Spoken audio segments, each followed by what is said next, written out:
मदऊ नसल्ली अला रसूलिल करीम अम्मा बाद फ़ाऊज़ु बिल्लाहि मिनश शैतानिर रजीम बिस्मिल्लाहिर रहमानिर रहीम रब्बि इश्रह ली सदरी व यस्सिर ली अमरी वहलुल उक़दतम मिन लिसानी यफ़क़हू क़ौली। अब्राहा ने आपको देखा तो वो आपके जलाल व अज़मत से बहुत मुतासिर हुआ, क्योंकि अब्दुल मुत्तलिब बहुत वजीहा और खूबसूरत थे। अब्राहा अपने तख्त से नीचे उतर आया और आपके साथ फर्श पर बैठ गया और तर्जुमान से कहने लगा कि इनसे पूछिए कि आपकी क्या हाजत व ज़रूरत है। आपने तर्जुमान से कहा कि मेरी हाजत व ज़रूरत सिर्फ ये है कि बादशाह मेरे 200 ऊँट वापस कर दे जो इसके पास पहुंच पहुंच चुके हैं। अब्राहा ने तर्जुमान से कहा कि वह आपसे कहे कि जब मैंने आपको देखा था तो मैं बहुत मरगूब हो गया था, लेकिन जब गुफ्तगू सुनी तो आप मेरी नज़रों से गिर गए। क्या आप मुझसे इन 200 ऊँटों के बारे में कहते हैं जो मेरे पास पकड़े हुए आए हैं, और आपने इस घर का ख्याल छोड़ दिया जो आपका और आपके आबा व अजदाद का दीनी मरकज है। मैं उसे गिराने के लिए आया हूँ, मगर आपने इसके लिए कोई बात ही नहीं की। सरदार अब्दुल मुत्तलिब ने जवाब दिया कि मैं तो इन ऊँटों का मालिक हूँ और इस घर का भी एक मालिक है जो खुद इसकी हिफाजत फरमाएगा। अब्राहा ने कहा कि वो मुझसे उसे बचा नहीं सकेगा। अब्दुल मुत्तलिब ने जवाब दिया, तुम जानो और वो जाने।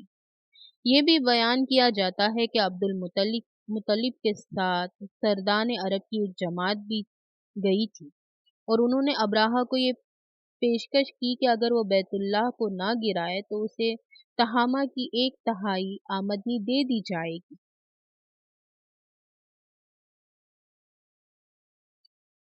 अब्राहा ने इस पेशकश को कबूल करने से इनकार कर दिया और हुक्म दिया कि अब्दुल मुत्तलिब के ऊँट वापस कर दिए जाएं।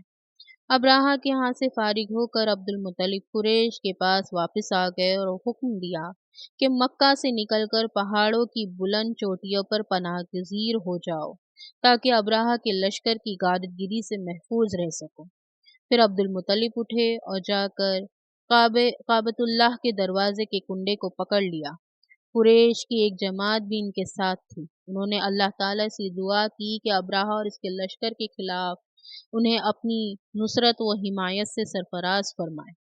फिर काबतुल्लाह के दरवाजे का कुंडा पकड़े हुए अब्दुल मुत्तलिब ने कहा, ए अल्लाह, बंदा अपनी सवारी की हिफाजत करता है, तू भी अपने हरम पाक की हिफाजत फरमा। इनकी सलेब और इनकी कुव्वतें कल सुबह तेरी कुव्वतों पर गालिब ना आ जाए। इब्ने इसहाक ने लिखा है कि फिर इसके बाद अब्दुल मुत्तलिब ने दर काबतुल्लाह का कुंडा छोड़ दिया। फिर वो इनके साथी और दिगर कुरैश पहाड़ों की चोटियों पर चले गए। मुकातिल बिन सुलेमान ने जिक्र किया है कि उन्होंने बैतुल्लाह के पास कनादे पहनाए हुए 100 ऊँट भी छोड़ दिए, ताकि अगर लश्कर के कुछ लोग इन ऊँटों पर कोई नाहक दस्त दराजी करना चाहे तो अल्लाह ताला इनसे इंतकाम ले ले। जब सुबह हुई तो अब्राहा भी दाखिल होने के लिए खुद भी तैयार हुआ और अपने हाथी को भी तैयार किया जिसका नाम महमूद था, और लश्कर को भी तैयार किया। जब इन लोगों ने इस हाथी का रुख मक्का की तरफ किया तो नुफैल बिन हबीब इसके पास आकर खड़ा हो गया और इसके कान को पकड़कर कहने लगा, महमूद बैठ जा, या जहाँ से आया है सीधा वहाँ लौट जा, क्योंकि इस वक्त तू अल्लाह की अजमत व हुर्मत वाले शहर में है। फिर इसने हाथी के कान को छोड़ दिया तो ये हाथी बैठ गया और नुफैल बिन हबीब वहां से तेजी से निकलकर दौड़कर एक पहाड़ की चोटी पर चढ़ गया। इसके बाद अब्राहा के लोगों ने हाथी को बहुत मारा कि उठे, मगर उसने उठने से इनकार कर दिया।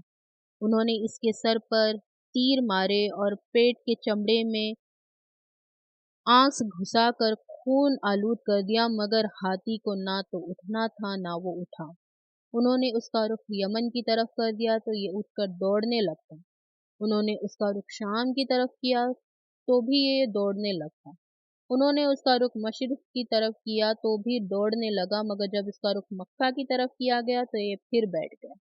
इसी सना में अल्लाह ताला ने उन पर समंदर की तरफ से परिंदे भेज दिए जो अबाबिलों और बगलों से मुशाबह थे।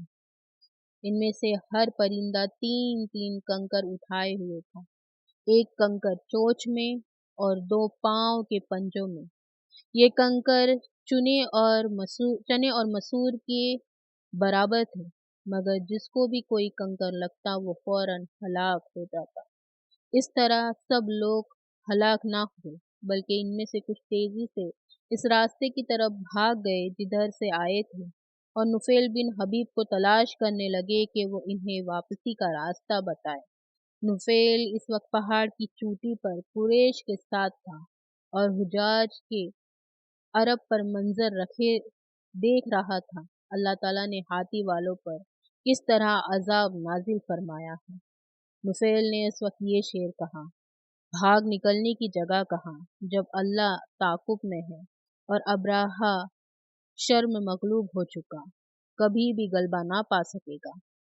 ابن اسحاق نے لکھا ہے کہ اس موقع پر نفیل نے یہ اشعار بھی کہے تھے: ہائے درندے، ہماری جانب سے تجھے سلام پہنچے اور تم لوگوں کی سلامتی سے ہماری آنکھیں صبح سویرے ٹھنڈی ہو، یعنی خوش نصیب ہو۔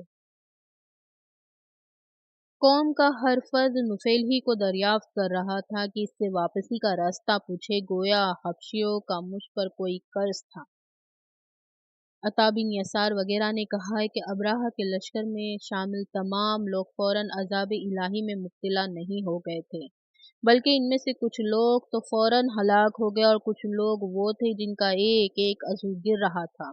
اس خوفناک عذاب سے وہ دوچار ہوئے جو بھاگ رہے تھے۔